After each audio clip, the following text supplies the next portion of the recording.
Hello students, welcome to sleepy classes. आइए discuss करते हैं GS2 पॉलिटी का एक mains question. India has adopted secularism as a core philosophy of the constitution, yet the road to secularism is fraught with challenges. Analyse this statement. तो इसमें बस 4 point formula आपने अपनाना है। सबसे पहले आप इंट्रोड्यूस करेंगे और इंट्रोड्यूस करने में इंडिया का कॉन्टेक्स्ट ऑफ सेकुलरिज्म आगे रखेंगे। दूसरा, आप ये बताएंगे कि संविधान में, कॉन्स्टिट्यूशन में कैसे सेकुलरिज्म एक कोर फिलॉसफी की तरह काम करता है। फिर आप ये बताएंगे कि क्या चैलेंजेस है सेकुलरिज्म के, और वे फॉरवर्ड देंगे कि आगे जाते हुए हम सेकुलरिज्म को कैसे बचा के रख सकते हैं, वो भी Indian model of secularism, not the western model. ये आपने ध्यान रखना है। Indian philosophy of secularism says सर्वधर्म संभाव, that means treating all religions equally. It does not mean complete separation of state and religion. Complete separation of state and religion is not our secularism, and that is well known in all political circles. So we'll never say complete state या आपकी government का religion से कोई लेना देना नहीं होगा, लेकिन वो हर एक धर्म को एक ही नज़र से देखेगा। ये है हमारा secularism. India doesn't have an official state religion and it has embraced the positive aspect of secularism, not the negative. Negative यही है जो मैंने आपको बोला। अब हमारे संविधान में आप जस्टिफाई करके बताएंगे कि कैसे सेकुलरिज्म एक कोर फिलॉसफी है। शुरू हो जाएंगे प्रियम्बल से ही। प्रियम्बल में वर्ड है सेकुलरिज्म, है ना, that the term secular. So we the people of India having solemnly resolved to constitute India into a sovereign secular socialist democratic republic. तो ये secular शब्द हालांकि बाद में ऐड किया गया था, लेकिन इसका मतलब ये नहीं है कि हमारा कॉन्स्टिट्यूशन बाद में सेकुलर बना है, पहले से ही था। बस उसको एक रीअफर्म करने के लिए 42nd अमेंडमेंट में सेकुलर ऐड किया गया है। And this will promote religious harmony, fraternity, unity, integrity. खैर, अधिकारों की बात करें तो आप ये देख सकते हो कि आर्टिकल 14 डायरेक्टली आपको कहता है कि equality before law and equal protection of law irrespective of religion. आपको आर्टिकल 15 कहता है कि डिस्क्रिमिनेशन नहीं किया जाएगा धर्म के आधार पे। तो कितने ही आर्टिकल हम लिखवा सकते हैं, गिना सकते हैं, जिसमें भारत का सेकुलरिज्म रिफ्लेक्ट होता है। आर्टिकल 16 दिखा सकते हैं जिसमें पब्लिक एम्प्लॉयमेंट में भी रिलीजन के टर्म्स में कभी भी डिस्क्रिमिनेशन नहीं किया जा सकता। हम एक बंच ऑफ आर्टिकल दिखा सकते हैं 25 से लेकर 28 तक जो रिलीजियस फ्रीडम प्रोवाइड करता है। हम 29 और 30 आर्टिकल दिखा सकते हैं जिसमें कल्चरल और एजुकेशनल राइट्स खास तौर पे माइनॉरिटीज़ के लिए, जो रिलीजियस माइनॉरिटीज़ हैं या लिंग्विस्टिक माइनॉरिटीज़ हैं, तो यहाँ पे रिलीजियस के ऊपर फोकस होगा। तो ये भी सेकुलरिज्म का ही एक निशानी है। फिर हमारी फंडामेंटल ड्यूटी भी है that we have to promote harmony and spirit of brotherhood with all, क्योंकि हमें पता है, हम रिकग्नाइज कर रहे हैं, हम एक कंपोजिट कल्चर है, हम एक यूनिफॉर्म कल्चर नहीं है, हम एक मोनोलिथिक कल्चर नहीं है। ये सब संविधान में है, आपको बस इसको अरेंज कर देना है। बड़ा ही सिंपल स्ट्रेट फॉरवर्ड क्वेश्चन है। आप ये भी बोल सकते हो कि सुप्रीम कोर्ट ने खुद कई बार कई जजमेंट्स में इस बात को दोबारा एम्फेसाइज किया है कि सेकुलरिज्म भारत के संविधान के लिए कितना ज़रूरी है। आप ये बोल सकते हो कि 1973 में Kesavananda Bharati versus state of Kerala के अंदर जब बेसिक स्ट्रक्चर डॉक्ट्रिन दी गई थी, तो उसके कुछ सालों बाद SR Bommai versus union of India case के अंदर सुप्रीम कोर्ट ने ये कहा था that secular nature of society is the basic structure of the constitution and this basic structure can never be changed. इसको आप कॉन्स्टिट्यूशनल अमेंडमेंट से भी चेंज नहीं कर सकते हो। इसका मतलब है कि सुप्रीम कोर्ट या जुडिशरी ने पार्लियामेंट की अमेंडमेंट पावर के ऊपर भी लिमिट लगा दी है और दोबारा इस आइडियल को यहाँ पे रिफ्लेक्ट किया है। आप किसी और केसेस की भी एग्जांपल दे सकते हो, जैसे Stanislaus Reverend versus state of MP। इस केस के अंदर कोर्ट ने ये कहा था कि freedom of practice means one's right to worship in private और पब्लिक।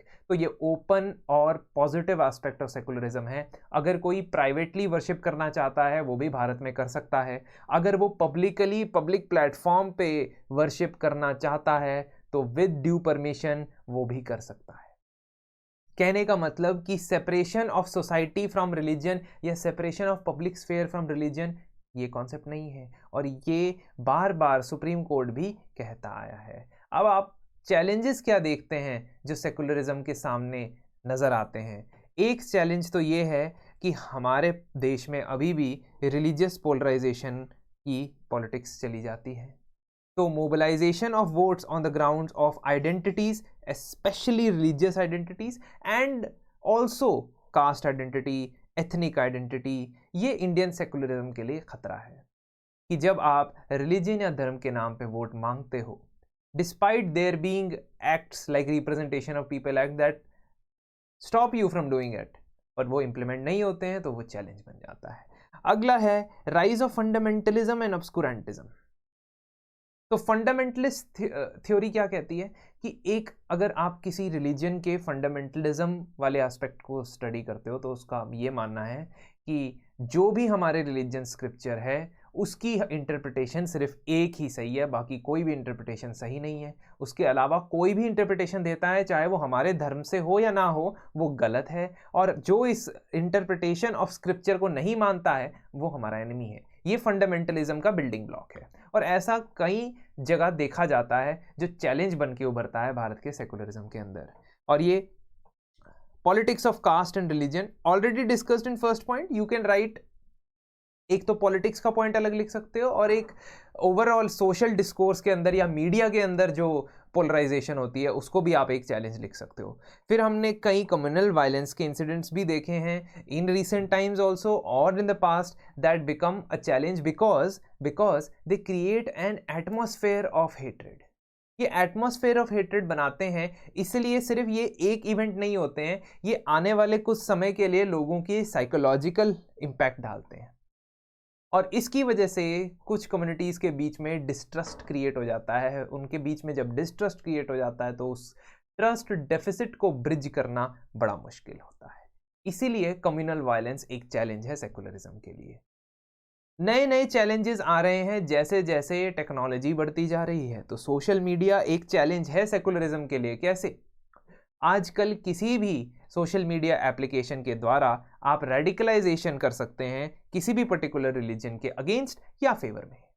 और जब रेडिकल माइंडसेट किसी का हो जाता है, यानी कि उसे ये लगता है कि हमारे रिलीजन के अंदर कुछ ऐसी चीज़ें हैं जिसको हमें प्रोटेक्ट करना है, and then they can go to any extent. तो ये जो माइंड ब्रेन वॉशिंग चलती है, रेडिकलाइजेशन चलती है सोशल मीडिया के थ्रू, वो बहुत बड़ा चैलेंज है सेकुलरिज्म के लिए। वो हमारे आइडियल्स को बहुत स्ट्रांगली चैलेंज कर रहा है इस वक्त। और आखिर में आप ये कह सकते हो कि ओवरऑल यूनिटी एंड इंटेग्रिटी को भी चैलेंज होता है जब ये डिस्ट्रस्ट होता है कम्युनिटीज़ के अंदर।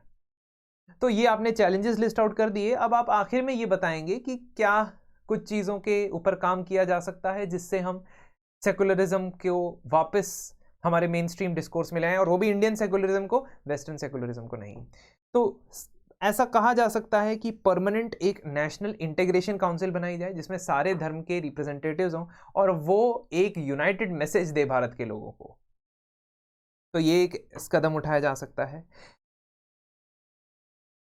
रिप्रेजेंटेशन ऑफ पीपल एक्ट का सेक्शन 123 ये कहता है कि अगर आपकी पार्टी या आपका कैंडिडेट धर्म के नाम पे वोट मांगता है या लोगों की रिलीजियस आइडेंटिटीज को एक्सप्लॉइट करने की कोशिश करता है तो वो एक करप्ट प्रैक्टिस है।